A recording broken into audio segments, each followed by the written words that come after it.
Hey there, everybody. Thanks for joining me for another one-man review. Today I'll be taking a look at a really special production here put together by Chad Bilyeu, our friend Chad in Amsterdam. We got to hang out with Chad at Mocha, which is really nice. Got to go and have dinner with him and his friend Kevin, and just had a wonderful night hanging out together. Just great people. One of my favorite people that we've met to hang out with, I think. And Chad had produced this right before coming from Amsterdam over to America for Mocha and going around and selling some of his books in different stores and things. And so I was really looking forward to picking this up at Mocha, and Chad had one reserved for me. So this is a follow-up to his anthology collection, MEGILLAH, which I've done a review on. And this is the MEGILLAH Sunday Funnies. And this was obviously, intended to be printed as like the Sunday Funnies pull out in the newspaper, going back to the old days of like really nice Sunday Funnies. But it was also an art exhibition that Chad put together, so a lot of this was on view at that reception. And I think he said they had something like 600 people show up for the reception in Amsterdam, which is just really phenomenal. So really cool project. I'm just gonna flip through. You can definitely order yourself one from Chad. I don't think I'll be giving away spoilers, but I just want to show, who's all in this and why you should definitely grab this. Hopefully there will be more of these. This is a really great project, and Chad just has a phenomenal taste in cartoonists. All the people that he's worked with on Chad in Amsterdam, all the people that he had in the original MEGILLAH, all the people in this, just phenomenal cartoonists through and through. So like Chad as a curator is just someone that I really love, and this is like full of people that I've never, either people that I already know of and was really excited are going to be in here, or people that I hadn't heard of that I'm now going to be following up on. There's very few things in here that I don't find really impressive. So just going through, this first one is God by the artist Typex. It's a pretty funny, basically getting kicked out of Eden story, where you get kind of the dawn of self-consciousness, this monkey seeing itself in the water, the humans coming in and eating the bananas, and then them basically getting kicked out of the Garden of Eden, I think is what that is. And they're over here like living miserable in the rocks because, who wants to live with humans? This one here by Gary and Laura Dumm, Sunday Funnies Will Never Be the Same. This is like an ode, obviously, to some of the most famous cartoon strips of all times and how we all miss them in the newspapers. Smoker's Flu, this is by Remco Lee Polman. Never heard of this artist. Great cartoonist though, funny little piece. This one is the only one I didn't quite understand. I mean, I did and I didn't, but it's by Peter Van de Hoogen, Gossie Mickey, and Jichi Pete. And I think there's just some cultural references in here I'm not getting in terms of who these characters are. It's very obvious that what's going on in this is the characters are talking about an idea that Peter Van de Hoogen had, and it just had on the back burner, and this has given him a reason to bring those characters back, but he doesn't seem to have anything to do with, know what to do with them. He doesn't have any plans for them, or he's just like, well, it's in a one-off, so I can't really do much. So they're just kind of sitting there talking about like, hey, this is a really great excuse for us to show up, but like he doesn't really know what to do with us. I guess we'll have to improv. But what I really do enjoy about this is the very physical making of it. You can tell it's all on a piece of like watercolor or charcoal paper. There's actual pieces of tape on there. There's some weird, I don't know if this is what's going on in the coloring or not, but I don't know, maybe some of this is compiled digitally, but it looks mostly physical to me. This coloring is done digitally, so I'm not sure if this texture in the back is digital or not. It's really hard to tell. It's interesting. And there's some like weird where these little cutouts here that should be trapping the colors of the characters, it's like they've stayed still from this panel, like it's the same colors in these, and then the characters are misaligned relative to, like, this is the previous panel trapping. So it's a weird thing. I didn't quite know what to make of it, but it's very meta and interesting for that. Delicious Brains. This is a fun, like, future story about the world getting enslaved. Really excited to own a piece by James Corcoran, this is somebody that I've been following on Instagram and will probably be the next up when I get another good batch of money for like just trying to grab everything he's got and doing an artist overview, because his drawing and his use of the dry brush and stuff is really, really gorgeous. And seeing it in print like this in color and stuff, not just on Instagram, is really, really nice. This Crimson Devil is a character he works on. Also, he has a book called Stramish that looks really cool. Again, I haven't read it, but that's, you know, in the queue of things I want for sure. Audra Stang doing an autobiographical piece. This one here by Bernie Mireault is really, really fun. It's a murder mystery where one of the letters of the alphabet gets killed, and I don't want to give it away, but there's just some really fun like storytelling mechanics going on in that one. Here we have Monica Gallagher making a really interesting observation about personality types in different areas of the country, something that I've experienced moving around. So someone moving from Maryland to Texas and experiencing the southern hospitality. I've lived in California, Michigan, Virginia, and Alabama, so I've kind of got a spread of like West Coast, upper Midwest, East Coast, and South, and it's been pretty interesting to see that. And so this feels very accurate to me. This one here by John G also speaks to my travels. Like it speaks to me because I've shared, like, I've driven not this route but pretty close here on 80 up through all of this. I've driven across the country from San Francisco to New York. I've covered pretty much all of 80. And so he really is speaking to me, and especially at this time of year when I'm recording this, it's coming to the end of the spring semester, moving into summer. That was always, for a while, I was moving once a year, basically chasing a job or going to grad school, or, I moved, I think, 15 times in 10 years, and it often synced up with the summer. So I get real bad, like, wanderlust in the summer. And these images, just like the cool shit that you can find, and just how truly astonishing the landscape of America is, really speaks to me from that story. Jeroen Funke, I'm assuming it's probably just because I'm gonna blank on that TV show, but Tobias Funke, I'm assuming that's how it's pronounced. This is a really fun one about the Pied Piper, kind of some deceptively simple cartooning at first, and then you see here where it just gets really packed. It's beautiful work. This is by Sterric. This one is a really sweet, it's got a nice little time mechanism in it that adds up to a really sweet message. I don't want to get into it. There's a lot of, Chad seems to like people who really are compelling formalists too, people who can tell a emotionally touching story but couch it in some kind of formalism.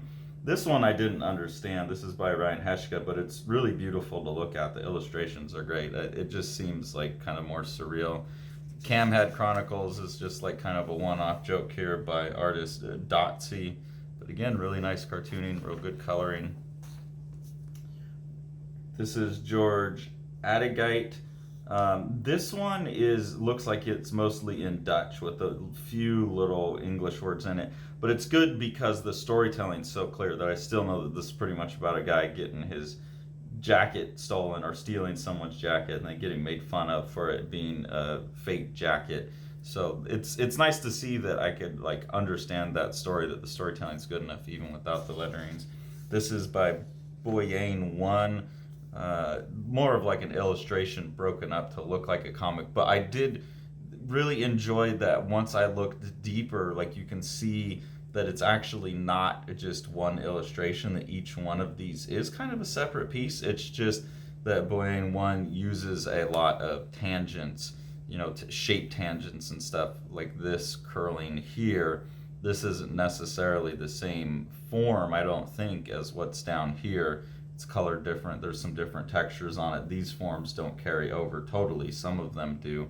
But constructing what appears to be one big thing with this character kind of moving through it like this, I think is a really interesting strategy. I don't know what it adds up to other than an exploration of a place, but that's cool enough for me because the visuals so nice. And then some people I'm really excited about, Jay Stevens. His dwelling stuff is always great. So this is the perfect format for him and what he does. I think with the way he mimics the look of older books really well. This is a perfect format for him. So a little one shot. Eryc Y is one of Chad's frequent collaborators and someone who I picked out early on from the MEGILLAH books and from the Chad in Amsterdam books is one of my favorite people that Chad's working with. Someone, again, who's very interested in pushing the limits of formalism in comics, and you can see that this one really has a lot of like arrows and characters moving in different ways and impacting each other at different times, and so it just becomes a really complicated like map to follow that's really fun, and for something where you're only getting one page really can stick you with it for a while. And then even take away like just the comics aspect of it, just the composition and the use of color and the shapes and everything throughout are really well designed and really pleasing. I've spoken to Eryc a bit. We'll interview him eventually. He's just waiting to have like a more finished project done. But I've seen some of his other smaller things. He's emailed them to me, and a really, really cool artist, really excited about. Someone else I'm really excited about is Michael D. Kennedy. I've got Michael Kennedy's mints, and me and Sean have been talking to Michael about doing an interview eventually as well. But I think Michael's one of the cartoonists that's been in my brain for the last year or so as someone to really watch. The stuff I've seen in Mint has such a diversity of approach and style, but also such a particular voice where like Michael Kennedy's really kind of digging into the history of like black representation in comics and subverting a lot of the styles and things that have come before to speak to those points. I still haven't quite wrapped my head around, and I'll get into that more, and I'm also doing a review of Mint because I got most of his Mint stuff, but I haven't quite wrapped my head around what his total project is yet. But he's such a just like really talented cartoonist with such a diversity of styles and is competent in every one of them. He's just someone to look out for me. So really cool to have a Michael Kennedy, another Michael Kennedy piece. This is Michael Hacker, never heard of, but really enjoy the big juicy cartooning in here. Funny story. This one I really like. Artist I've never heard of, Dido Drachman. Really enjoy the composition of this. Just boom, without the comic, like beautiful image. And then the story's really interesting too because it's called Choices, and I really could like read in tears or I could read across. And that seemed to be implied by both the title of the story, the coloring and the lettering here, where you kind of have like the yellow choice, the white choice, and the pink choice. So I'm not sure. I read through it once. My only complaint about this is the lettering is so small. I mean, like really hard to read small. And this is a big production. So I can't imagine this ever being reprinted anywhere else. Like I can barely read it here. And I know I'm getting older, but my up close vision isn't that bad yet. And then there's some white text here with this light yellow background. And you gotta expect some bleed on the newsprint too. That's one thing that when we talked to Jose Villarrubia, actually, he was talking about how a big flat color like this actually looks better on newsprint because there is some bleed on the edges, so it softened things up just a bit. And he was having to figure out how to recreate that digitally when he was recoloring the Swamp Thing stuff. So when you get letters that are already like 1 pixel wide, and then you get some of that bleed on the newsprint, it's totally unreadable. So I don't feel like I could totally process this piece, but it's really, really interesting. Again, the formalisms in it. And then obviously just visually really compelling. This is by Lae Schafer. This is kind of just like a spooky story night. I had a little bit trouble following this one because there's a pretty strong like downward motion here, but it's obvious that this character is jumping from this panel, but then this one's subdivided and the colors are pretty dark, and again with the newsprint, it probably looked really nice on screen. On the newsprint it's desaturated, but there's at least 2 panels here that are split, and then it seems like maybe a 3rd and or 4th panel, and then I have to come back over here, and then she goes down to here while this character's wandered over here, and is having a conversation with these characters. So I get that there's like a split in the narrative in the similar to these other ones. So some, again, really formally interesting stuff, but it took me a while to kind of latch onto what was going on. And I think some of that is just, you know, what it looked like on screen versus what it looked like printed. So this is probably an artist that just like, you know, didn't expect that effect, and I would assume adjust the colors for the next one, because it is a really, like I said, this really formally interesting conceit about how the two characters split off. I just don't know if it's as well pulled off as this one.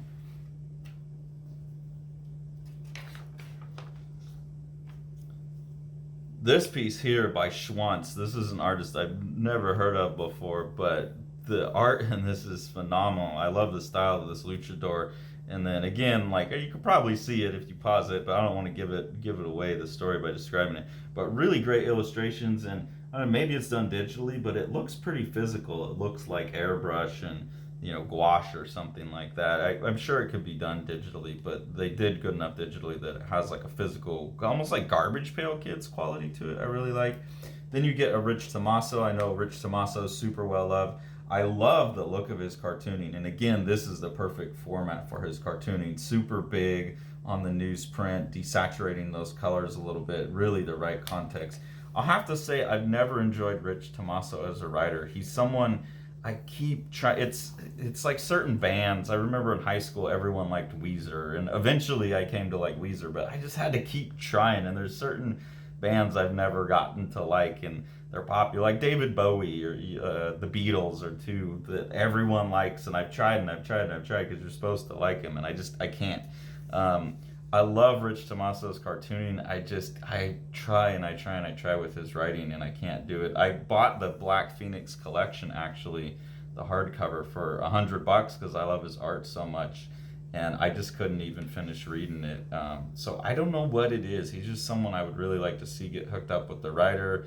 I don't know what I'm missing because everyone else seems to enjoy the stories as well as the art, or maybe just the art is seductive enough. I don't know, but this is great for me because this is like what I love. It's just here's a Rich Tammaso page. It looks beautiful. I can have it, and the story is just kind of inconsequential to me, almost as inconsequential as it feels as a story, unfortunately.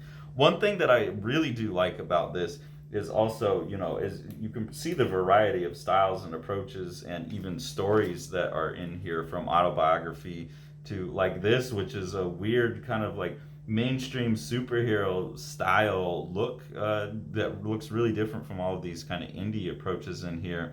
And it's almost like this like hopped up superhero demon story about this crazy hot sauce.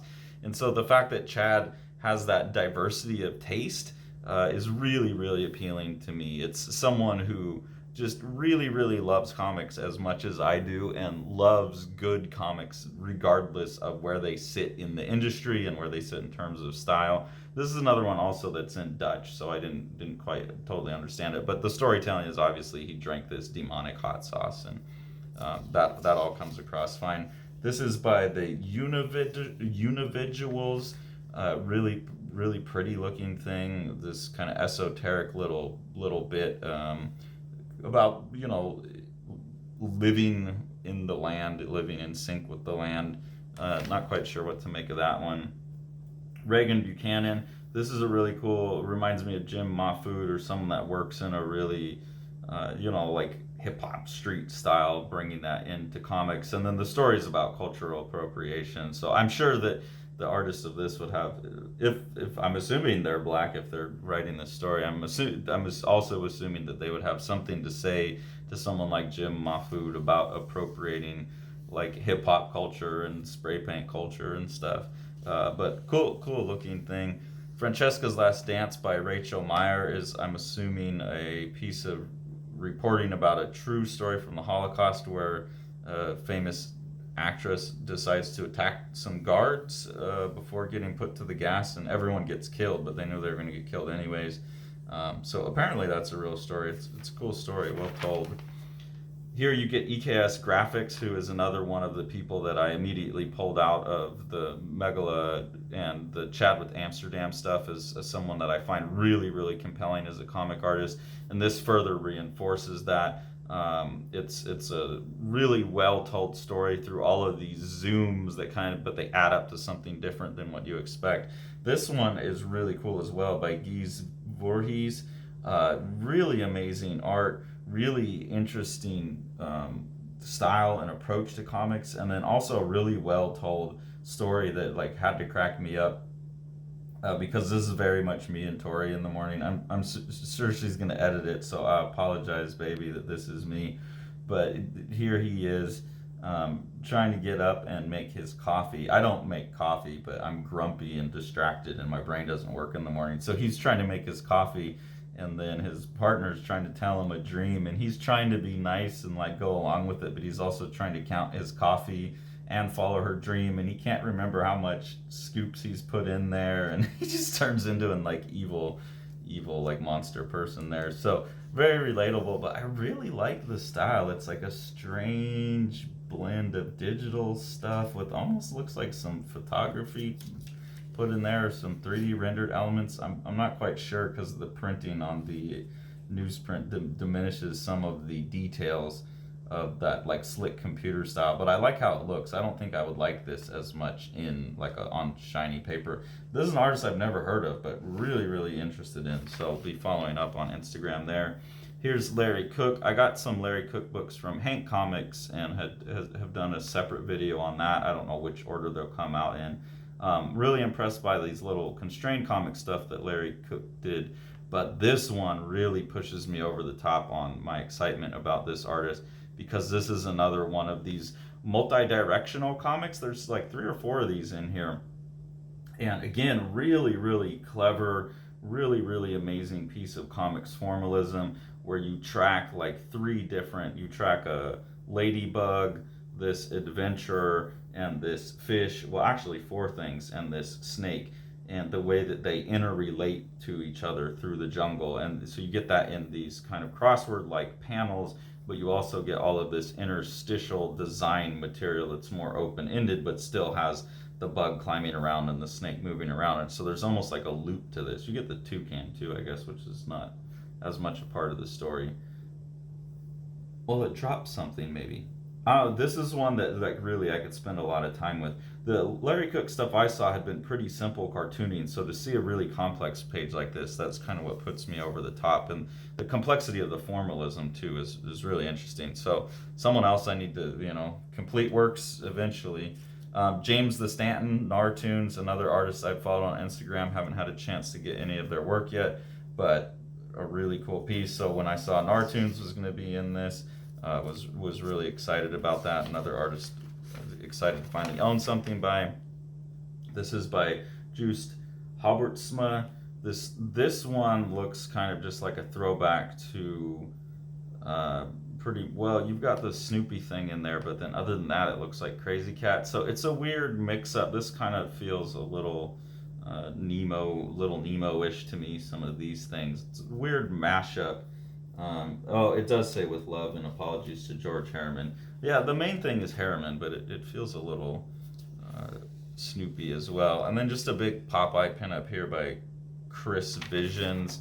And then on the back, a piece by Yvan Guillo, I think is how you pronounce this. And this looks like a collage of cutting up old comic strips. And this is the MEGILLAH newspaper international how-to comics user manual section. And so getting all of this user manual stuff and then a lot of pieces from old cartoons and putting them together to make something completely surreal and completely useless in terms of how to use a comic. But it also within that harkens back to like the I'm gonna blank on his name at the time, but like these machines where the thing just kind of goes through and has all of these like interactions that you're gonna follow, but none of it adds up to anything. So this is another one, I think, like some of these in here that are paying tribute to the old cartoons. There's like 3 to 5 of those as well as a category, I think, that shows up in here. I think this one's probably the most interesting because of the way it uses actual materials and then upsets it all. It's not just a tribute to, but it's kind of a postmodern take on it, chopping up and collaging of it to make it into something that feels modern. I think like it's a nice meeting. So the really great kind of piece to have on the back to wrap it all up. this is, as you can see, a really amazing kind of comics artifact. It's got it's got a little piece by Chad here explaining, because this was going out to a lot of people that haven't necessarily read comics before, have read them but aren't like long going comics fans. And then here, just contact info for all of the artists, which for me obviously is really important because I like to follow up on these people, and so to have this kind of thing right here where I can go back at the end of it and go check out everybody. Not many people are listing their Instagram, a lot of websites, which is surprising, but hopefully a lot of these people have Instagram as well, because for me that's the easiest way to keep track of an artist, because when they get ready to release a book, they're going to promote it and then I can just go snag it. And it's in one place. I can scroll through it. This idea that I'm going to be constantly looking at people's websites to see that there's updates or something like that, it's not going to happen. So hopefully most of these people are on Instagram as well, but it's really nice to have all their names there and everything. So about as good of a production as you could make. Clever, smart, got everything I need, beautiful to look at. Chad really knows how to prepare things for print, so even on newsprint like this, it's a pretty impeccable print quality. It's just a beautiful project all the way through. So thank you so much, Chad, for reserving me a copy of this. Had a great time hanging out. Hopefully we'll get to hang out again. We got to convince Chad to make a tour of the South here and come sling his wares in the South. And Chad has a bunch of great comics, so you can get this, you can get the original MEGILLAH anthology, and his Chad in Amsterdam stuff are all as good as comics get these days. So please go check that out and support what Chad's doing. Hopefully there will be another Sunday Funnies. I've already told Chad I would love to be part of Chad in Amsterdam, so I'll put it out there right now. If there's another second volume of MEGILLAH, I'd be happy to contribute. I already kind of have ideas. It would be so fun to go back to like the Flash Gordon, the real heyday of the big Sunday pages. That would give me a real good excuse to lean into my Flash Gordon, Prince Valiant love. So that would be awesome. So let me know, Chad, what's up? If you enjoy what we're doing here on the channel, you enjoy videos like this and getting exposed to all these artists and projects, there's two ways to support us. The first one is through our Patreon. There's two different tiers of interaction on our Patreon, two different tiers of support. The first one's just early access to our videos. I tend to make like 2 weeks to 2 months worth in advance, and they just kind of sit there in a queue for a while. You can also go to the higher tier, in which you'll get voting rights and exclusive access to an ongoing webcomic experiment we're doing, where our patrons help determine what happens with the story, and it helps us keep track of developments in AI as well. So that's fun. And then Sean and I also post from time to time previews, exclusive looks at some of the art we're working on, graphic novels personal projects that we're working on, sometimes just sketches, things like that will go up. Any of the money that we get from that helps us buy the books that we review, so that just goes right back into the community and into other creators and publishers' pockets, and just helps us keep you in a steady flow of cool things to check out. So we really appreciate that. And then if you want to support Living the Line itself, the best thing to do is support what Sean's doing with Living the Line Publishing. So we'll go ahead and take a look at one of his projects now. The Exile by Eryc is a gorgeously illustrated Viking saga of revenge. Eryc calls it his Viking Western. It's about a guy who's been away on the warpath and is returning home to some family troubles that have to be resolved. And this is told in just this amazing, like, kind of 3-color art style that looks like old woodblock cuts or something. It's absolutely gorgeous book that you've got to pick up. Thanks for following along. Take it away, Jack.